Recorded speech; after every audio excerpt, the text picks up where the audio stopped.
Welcome everyone to OnPodcast, the Microsoft podcast. Where we talk about Microsoft stuff on a podcast. We are back after our U.S. holiday week off, my time for vacation. I am your host today, Kareem Anderson. I'm joined by. David Allen, glad to be back for you guys. I think we got some good news for you, so sit down and enjoy. We have some good news. I don't know how much fun it's going to be. I think people are lacking the fun from your section, so we're going to have to start spicing it up over the summer. Hopefully, we'll start getting some Yeah, rumors about hardware or something fun. We are going to be talking about, in our headline section, Microsoft announcing new Xbox voice reporting features to offer some feedback, anything that you might have security concerns, stuff about. We can start putting that in or verbally announcing that kind of stuff, so you don't have to type it in because that is a pain. ChatGPT experiences decline in traffic as individuals exhibit a waning interest in AI bots. So we'll see if the Microsoft bet 10 billion on a boon or if this is just kind of a lull because of summer. Microsoft is also set to launch affordable Windows 365, revolutionizing cloud computing. Windows people who have gotten the Windows update, the cumulative update KB50281885, maybe experienced some issues. We're going to go over that and maybe potential workaround for those of you who want to keep using that version. We're also going to be talking about Elon Musk, unfortunately, but he does have something that's in the tech business, in the tech world, that is relevant to Microsoft because he's announcing an AI venture. So we'll see how that competes against Bard and Bing Chat and everyone else's AI venture so far. We'll also be wrapping up headlines talking about Microsoft hackers being able, or I guess Microsoft admitting that Chinese hackers got into breached emails for the U.S. government or government agencies.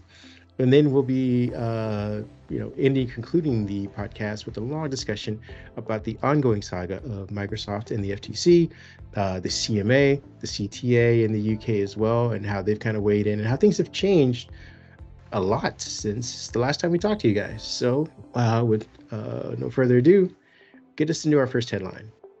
well, I'm going to jump into something here about Xbox. We've got a few things about Xbox this week, but this kind of brought me back to many years ago, 2000, 2001, when Xbox opened up. We all went and we got the Xbox Live Pack. It had the little headset in it and your headphone adapter.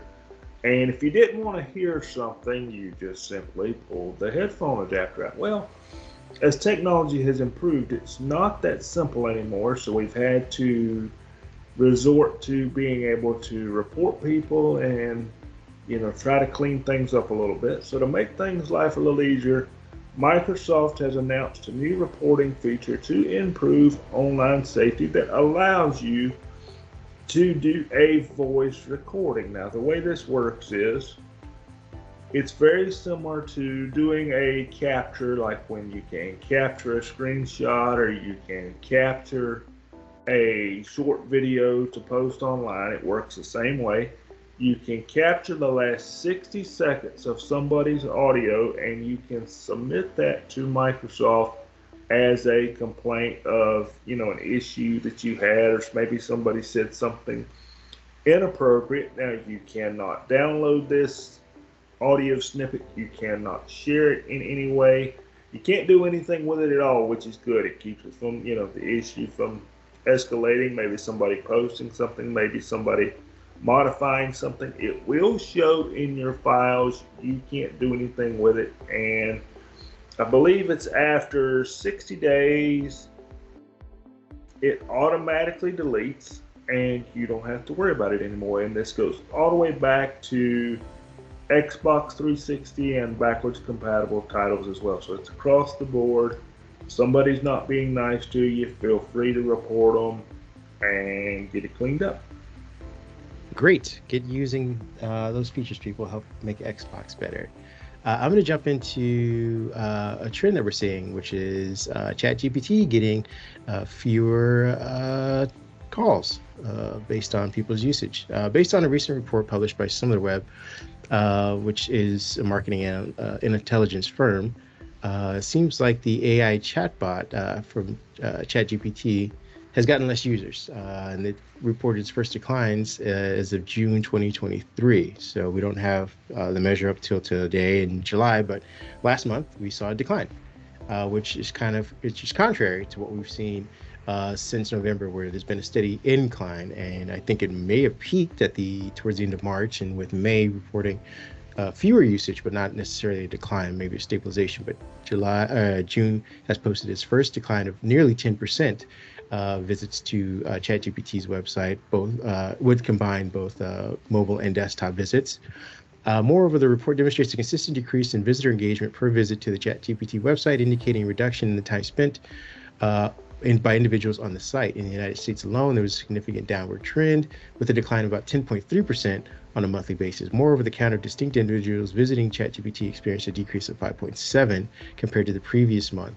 In terms of popularity, as AI-driven chatbots perform, OpenAI's chatbot remains unrivaled, even outperforming Microsoft's Bing Chat. And I believe that is just because it's more accessible. Interestingly enough, I mean, it's baked into Edge, so you would have thought there would have been a boon for Microsoft. But again, Microsoft wins either way because of their $10 billion deal partnership with OpenAI. Whatever revenue OpenAI gets from all of these visits or whatnot, and from licensing and from other applications using it, Microsoft makes that money back until, I guess, it's made whole by its deal. So Microsoft wins either way. But I just wanted to ask you real quick before we move on to our next headline, what do you see? Do you see this as maybe the fizzling out of OpenAI or chat, I guess, prompts or whatnot?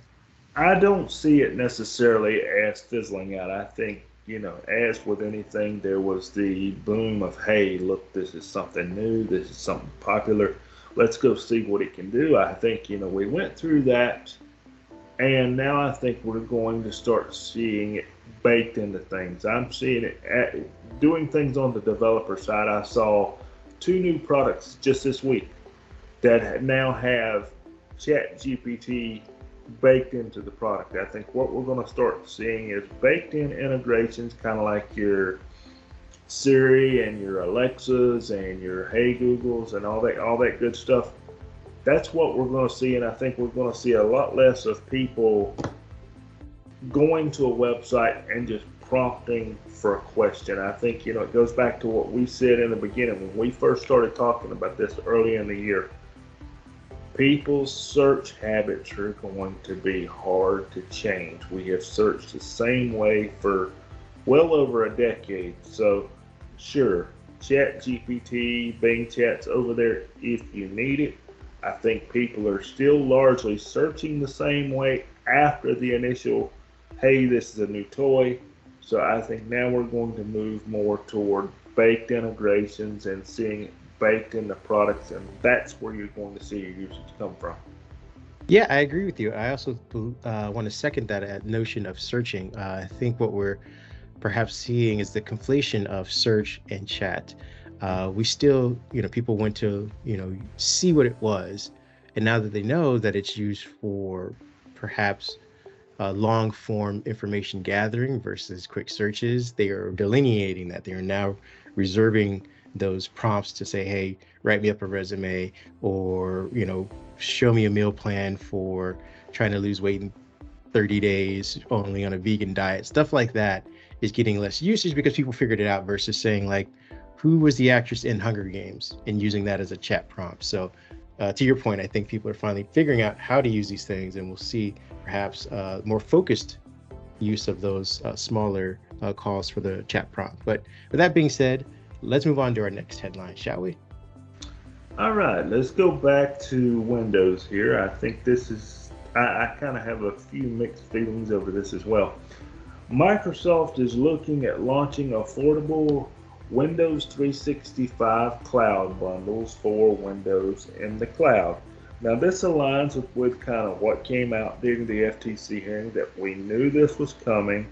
And what Microsoft wants to do here is offer a version of Windows 365 for consumers that is 100% in the cloud.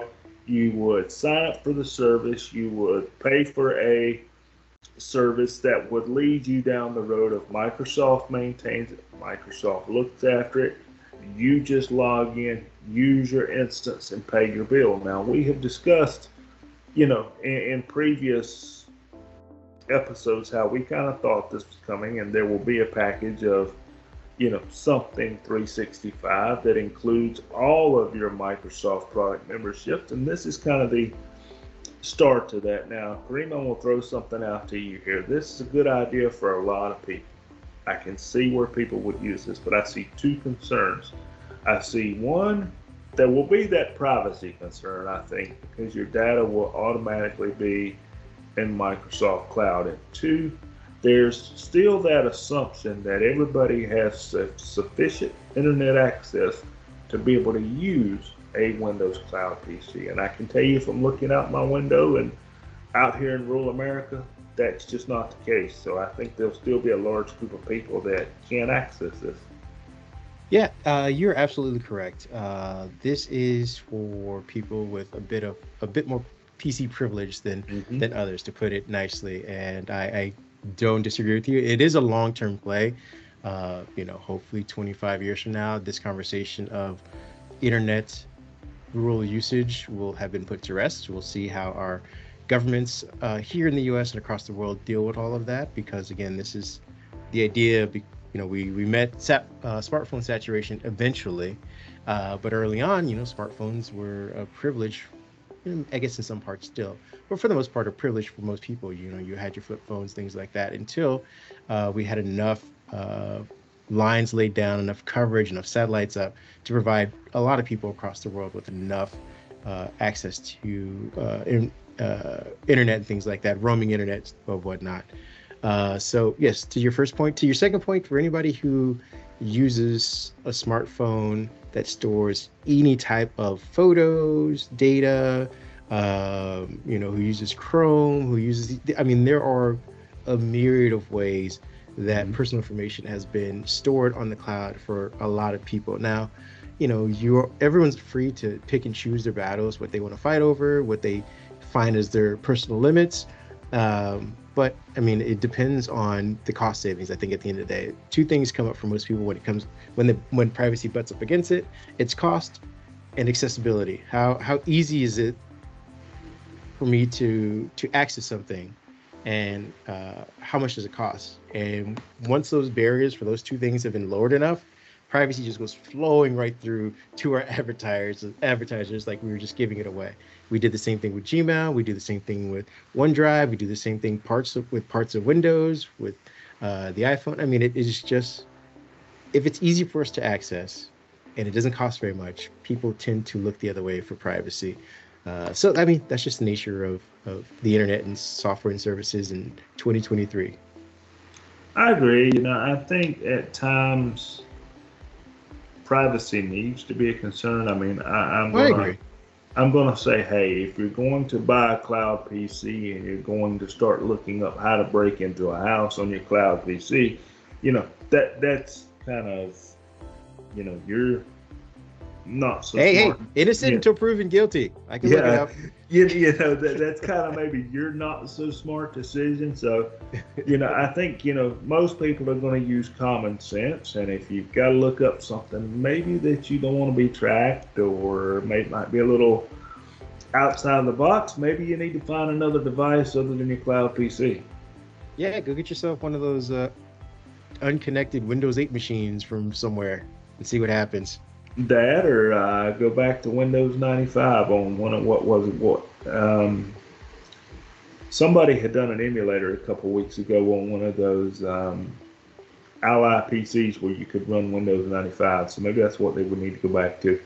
And then you can hide all your burglary facts on that PC. You're all set. That'll be your thieving computer. I'll follow you with our next update, our headline, which is about Windows 11. And I think we mentioned at the top that Windows 11 update KB502185 is plagued by performance and connectivity issues. At least if you're someone who lives on Reddit or in the small world of the internet. It is, and again, I'm not to diminish anybody who is having issues with this, but we don't know what the wider margin of users have to say about this. But after installing the update, users have reported significant performance slowdowns and unstable internet connections.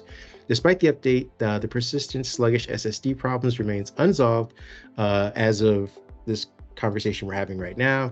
There have been reports that fluent 3D emojis could come soon to Windows 11 with this as well. I think it made way for this what was it, an update yesterday or a day before. But regardless of the features, this is what people are complaining about. Redditors have expressed frustration, citing slower PC speeds and longer boots and restart times, with one user mentioning that a welcome screen delayed of 17 seconds compared to the, Microsoft's working on 5 seconds and below. So 17 is kind of long. And again, this is an update that's supposed to help improve performance, and it seems to be doing the opposite. The second major issue resolves around disrupted internet connectivity. And I've actually experienced that personally on my PC, where I'm doing something and all of a sudden I will get the internet connection is broken in my browser, and then it'll come back, but it takes it a few seconds, and it does throw off my timing and my productivity. Third annoyance reported is the system's trays malfunctioning Windows security icon. Clicking on it does not yield any response. So if you're trying to see if you have any malware or anything like that, just doing a random check, you don't get any access to that until you go into the settings menu and then do it manually from there. So Microsoft needs to fix some of the responses in the taskbar itself. Now, fortunately, because it's the Reddit community, they've already come up with a solution now, and you'll be asked to use caution if you're going to apply this. Some users have suggested disabling core isolation memory integrity. That already sounds complicated, and I'm not touching it. I'll just wait for the next update, hopefully next Tuesday, and it'll work itself out. But if you are adventurous this weekend or have a spare PC that you're testing this on, it has been claimed that this feature is responsible for system lag and crashes. To disable memory integrity, search for core isolation, access the panel, and turn off the slider, then reboot. This might resolve performance and internet issues, but turning off the security feature leaves you vulnerable to potential exploits. And one of my headlines later on about Chinese hackers may give you a bit of caution. What do you have to say? What are your last words in this headline?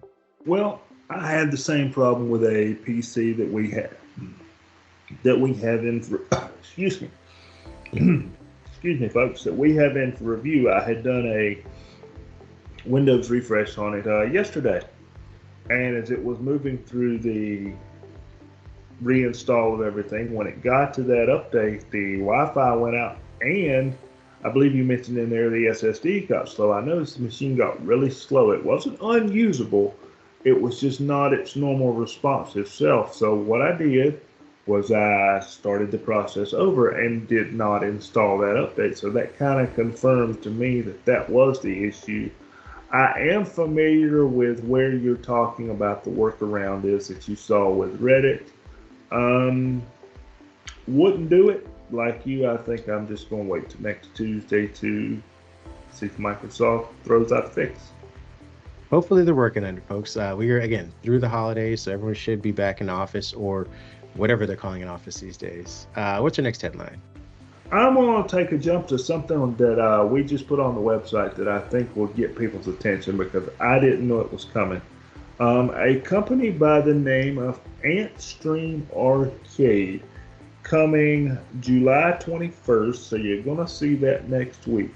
What they have is the first cloud gaming service that is not branded or marketed by Xbox that will be running on the Xbox console. That's what really got my attention when I saw what it was going to be. Now, what this is, for all you nostalgia folks out there, it's supposed to be over 1,300 old-fashioned, and when I say old-fashioned, Commodore 64, Atari 2600, Atari 7800. It does go as far as Nintendo, Super Nintendo, Game Boy, PlayStation. Those nostalgia games are going to be in there. There's quite a list with there being 1,300 games. You can get a subscription for a year for $29.99, or for right now a lifetime subscription. I say only because if you think about it, it might not be that bad. $79.99. Right now, there's not a free trial offer, but I know this was, when I saw this to write about it today, I had not heard about this, and it really got my attention. One, nostalgia games, everybody loves those, but two, the fact that Microsoft is allowing somebody else's cloud service to run on the Xbox. That might be a big deal. Take that, FTC. We'll see how that works out for them. Well, that's kind of what I was thinking there. I think this is being released, and that's in the back of somebody's head somewhere. I cannot argue with that. Argue with on that one. And I'm actually looking forward to looking through the list of games, because, like you said, this spans decades, and I played decades of old games. I I, felt better, like I was better at decades old games. I'm playing Grand Theft Auto again, and I'm reminded how poorly I am at that game. So I'm looking forward to going backwards in time when it comes to gameplay.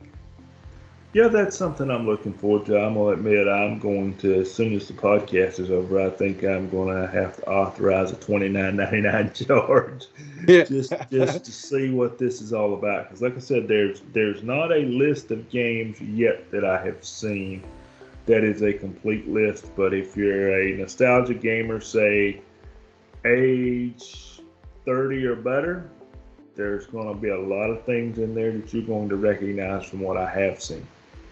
Charge it. I'm gonna go with our last one, which is less fun, but hopefully you'll follow up with something funner than this. But Microsoft says Chinese hackers breached email accounts of U.S. government agencies. In a recent disclosure, Microsoft revealed that Chinese hackers have successfully gained access to the email accounts of approximately 25 organizations, not people, organizations. This is bad, including U.S. government agencies. Microsoft referred to the threat actor behind the incident as Storm-0558, an adversary based in China with the primary focus on espionage and gaining intelligence through unauthorized access to email systems. The company shared these details in a blog post that we wrote about on the website, so go visit that write-up and get more details on it. The hackers have also compromised the consumer accounts of individuals likely associated with the affected organizations. So if you perhaps work at it, and you are someone who combines work emails and personal emails, you may be compromised. So if you're listening, go and talk to your IT, see if they have any solutions beyond what Microsoft's already doing. Prior to disclosing these details publicly, Microsoft has been actively working alongside the affected customers, ensuring that they receive timely notifications and support. To be fair, Chinese officials swiftly dismissed the report, denouncing it as far-fetched and unprofessional. The country's foreign ministry spokesman went as far as accusing U.S. cybersecurity firms of collaborating with the government in a smear campaign against other nations. As of to date, we don't have a resolution. We just have Microsoft versus China cybersecurity, and it's he said, she said. But I'm assuming a lot of these intelligence agencies and government agencies and affected individuals who work there perhaps probably can confirm these. So we'll see where this resolves, if there's a resolution at all, or what becomes this relationship between the Chinese cybersecurity firms and Microsoft. I think hacking is just becoming everyday news at this point. I mean, it kind of goes back to, that's why I mentioned it with with the cloud PC discussion we were just having. Hacking right now for various reasons, some that are not tech related. Let's be honest about it. People are looking around. People are trying to get in places that they shouldn't. And I don't think any country, any organization, or any group necessarily is going to come up and say, yeah, we hacked into that, and, put themselves at risk, or put any, business relationships, or even a, domestic relationship between countries at risk. I think it's just something we're having to learn to deal with, and when it happens, it makes news. That's just, like you said, when we sign on to the internet, we agree to give away certain amounts of privacy and information. Well, when you sign on the internet, hacking is part of it. Whether you run a website, you have email, you just surf, when you get online, it's always a possibility. Yeah. Not to sound nihilistic for this podcast, I would assume I'll speak from both our behalves. Just be careful with what you do, where you go, who you choose to spend your time, and what platform you choose to spend your time on. There are ways to mitigate certain things, definitely. So we are not saying that all is lost and just put your credit card in the camera and let everyone have at it. We're just saying be careful, but there's always a risk. That's right. You want to jump on to the main headline, or you want me to hit off another one? Yes, let's get on with it, talking about risk. There is a risk that Microsoft may not get Activision, but we are in the, I guess, last hours of this potential threat. But we'll start all the way at the beginning. Back about a week or so, where the tide had kind of changed for Microsoft. Microsoft, I believe, coming out of the holiday weekend, wasn't it? I believe Wednesday or something like that, or Yes. Thursday. Got news that the judge in their case basically said she doesn't see a reason to provide the FTC with a preliminary injunction. This was a big fight that we had kind of ended our last podcast on. We pick up with the judge saying no, and now the FTC was left to kind of say, all right, well, we're going to appeal your no and figure out a way to continue to try and stop this. After a failed bid by the FTC, the CMA, the UK's Competitions Markets Authorities, actually came to the table looking for negotiating a deal. They basically said, you know what, you guys have an appeal already with us and our decision when we said initially no, but we are willing to put that aside, put the appeals process on hold, and talk. Keep talking. Let's figure out a way from no to maybe to potentially yes. So Microsoft basically was allowed in a span of, I don't know, about 12 hours. I think both stories kind of broke between each other to almost forge through with the deal, because the CMA was walking back from their no. The FTC lost its preliminary injunction, which left a window of opportunity for Microsoft to say, hey, you know what? If there is smooth sailing going forward, if neither one of you can stop us in the US side and the UK is willing to negotiate, we can close the deal. But I think their deadline is next Monday, or I believe so. So, or sometime next week. So this is again what the FTC is trying to stop. As of today, the FTC filed their final appeal for it, again, an emergency injunction. And I will kind of catch us up on some of the things that have been happening in the last, I don't know, 48 hours. But before I get into those details, what are your thoughts about where Microsoft sits as of today, this Friday, going into potentially closing this deal next week?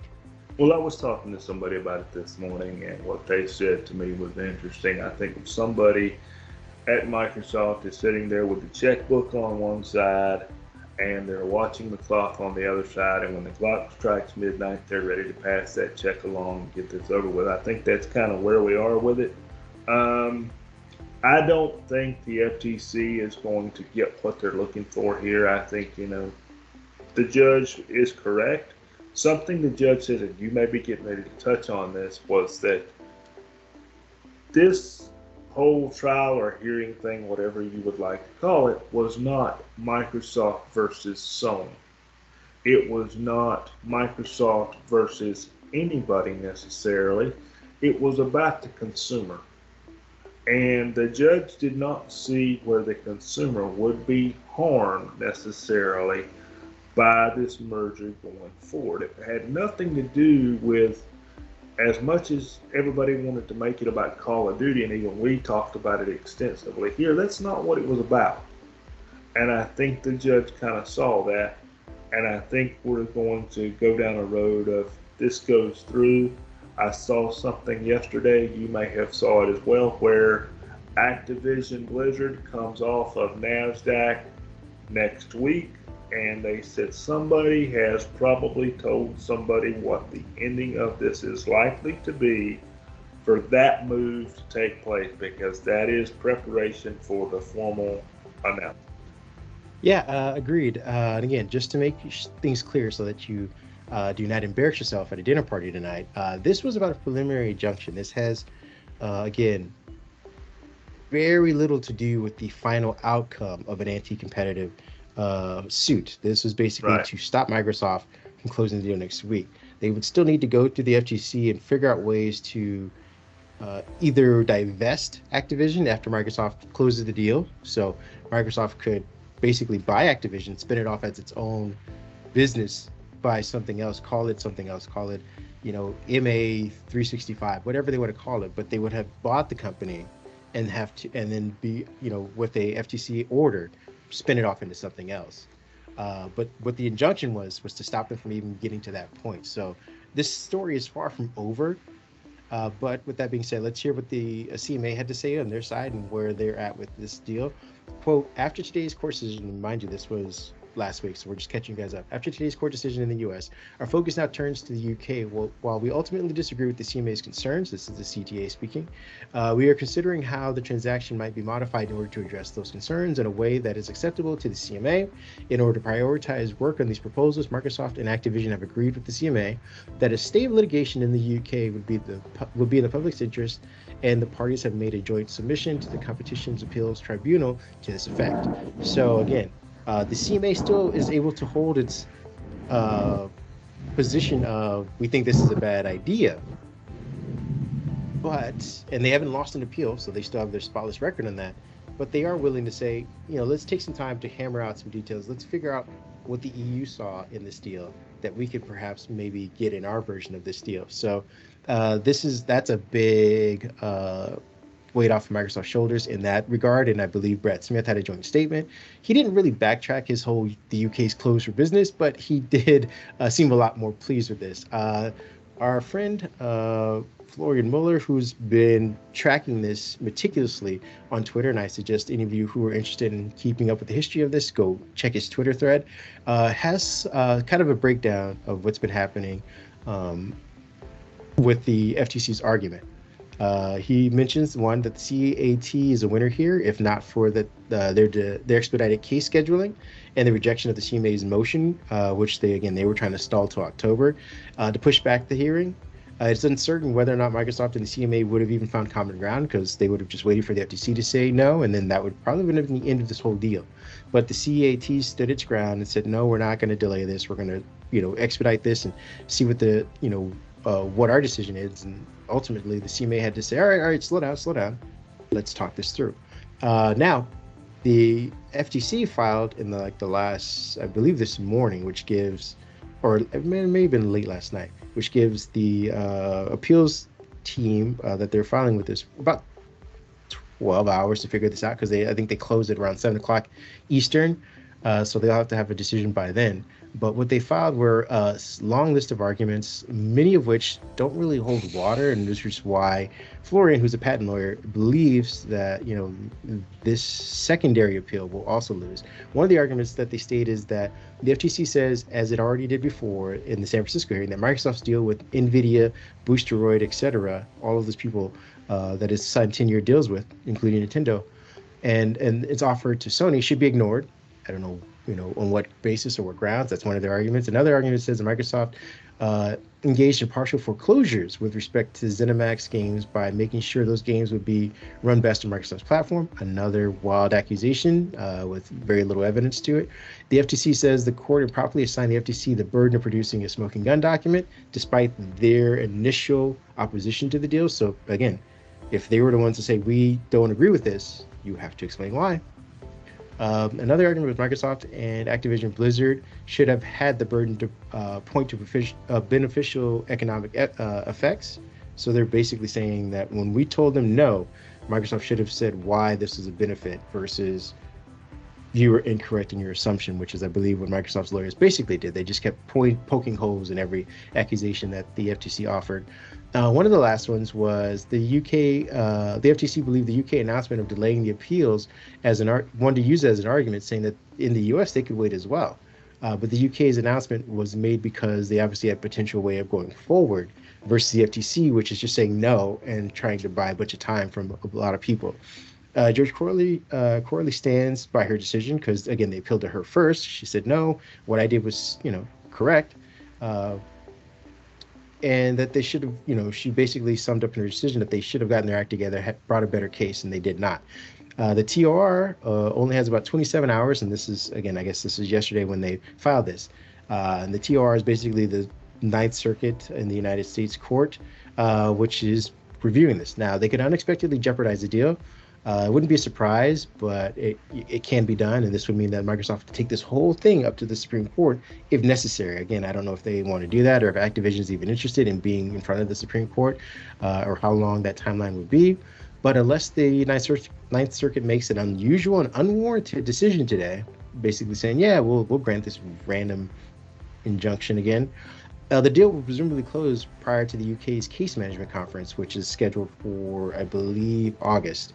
So again, with all things considered, Microsoft could potentially close the deal early next week and work out its decision with um, the CMA and figure out, maybe they'll do something separate for those two things. And like I said, when it does come time for Microsoft and the FTC to meet again, I believe in August, they can work out a deal again where Microsoft has to divest its new purchased interest. But what the deadline, for next week means is that Microsoft will not have to just shell out a random $3 billion because they couldn't get it signed. So those are details for the deal up until 2:31 on a Friday afternoon. I think we're approaching the end here. Like I was saying before, explained all the details, and I think the end is in front of us. I haven't, to be fair, I haven't followed all the details as closely as you have, but I have followed the main points pretty closely, and I just don't. I would be surprised if the decision was reversed or anybody tried to hold up what the FTC was doing at this point. I think everybody goes home, and by the time they go to bed tonight, you pretty much know that Activision and Blizzard is going to be a part of Microsoft, and legally, probably within the next 30 days, everything Yeah, is closed up and done. and I agree with you. And sadly, Lena Khan, who's the chair of the FTC, took a grilling from people in Congress, not necessarily about any of the details from this deal. I mean, it was part of the larger discussion. She took a beating from, politicized elected officials about her I don't know what the word is. I'm saying when she has lost a lot of cases that she's brought forward, her intentions are in the right uh, place. I just believe that her case, from some of the lawyers, at least particularly in this one that pertains to Microsoft, because that's what we're talking about, didn't do her justice. They could have talked about cloud gaming. They could have talked about mergers and potential things that they would like to see done versus taking up a lot of what I believe were Sony talking points, which were exclusivity and specifically about 1 to 2 titles, which again is also kind of a detriment to Activision's library, which is large, which is very popular.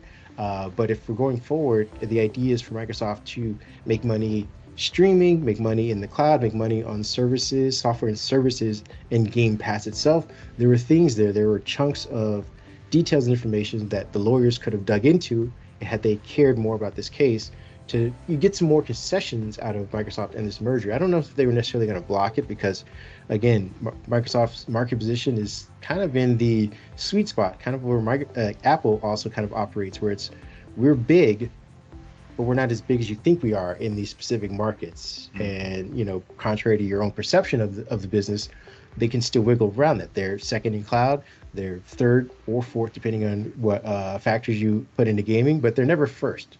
So the idea of it being anti-competitive is not the issue. How to prevent them from ever getting there, that would have needed some foresight from the lawyers, and I believe that they were too busy fighting stuff from the past. So hopefully this doesn't tarnish Khan's, idea of, tackling big acquisitions and questioning larger mergers. But from what we saw yesterday in Congress, it didn't look good. No, it didn't. And to me, now that we're kind of approaching whichever way the end of this is going to be, it felt like to me the whole time that the FTC was kind of Sony's representatives, kind of like you were saying there. That's the way it felt to me, looking at it as both a journalist and a consumer, is the FTC is representing Sony and Sony's issues. And what I would have liked to have heard if there were any real issues to be had, like, okay, we want Xbox to spin off cloud gaming into another division. We want them to sell it. We want them to do something, with cloud. We want them to do something with, some of the other studios that they have. Okay, they need to spin those off and some business change that would show that we're wanting to take away Microsoft's quote dominance that we're trying to say that they have. I didn't see that anywhere unless I missed it or was asleep that day. I didn't see that anywhere in the FTC argument, anything of that type. No, you're right. And like I said, to that point, if the idea was to prevent them from becoming a monopoly, then yes, you perhaps make them spin up a whole new gaming server side business Hmm. where they can't commingle Azure and Xbox and boost their numbers that way and gain customers through these kind of mergers and potentially, like we said, this whole idea of bundling, Microsoft 365 licenses that include, so, a consumer version and an enterprise version, even though they're saving costs because they combine the two, they would need to divest these are just from people who aren't in business, who aren't lawyers. These are just some of the ideas that I think they could have presented versus, again, and I'm not saying that they were intentionally trying to be Sony's talking points. They may have just used them because they were the most readily available and pertained to the opposition that they were trying to assert. But, with that being said, let's just hope that this does come to conclusion because I'm tired of talking about this and tired of, Yes. I'd like to move on to something new that Microsoft is working on that we can discuss. Hopefully it'll be hardware. Maybe, after the end of all of this by July, the end of this month, we can start talking about rumors of Surface hardware, things that, really sort of affect us in our pocketbooks in larger purchases versus Game Pass, which we'll figure out and sort probably this holiday season one way or another. But with that being said, we want to thank everybody for joining us, listening to us ramble for another 40 or so minutes. I want to thank everyone personally, and you can find me online at a bunch of different places. First off, but where can people find you? David PAJ 1978, hanging out on the Twitters.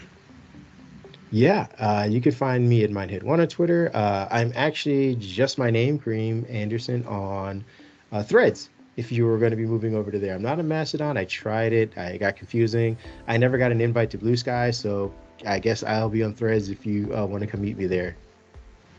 I've not been over there yet, so I'll have to go over there and check that out. Yeah, we're opening up our website to posting on there as well. So again, if you are on Threads, if you happen to be on Instagram, our post will be showing up there. If you want to just get away from Twitter altogether, but again, if not, you know where to find us at our old places. And thanks again, and have a great weekend. Have a good weekend, folks. See you next week.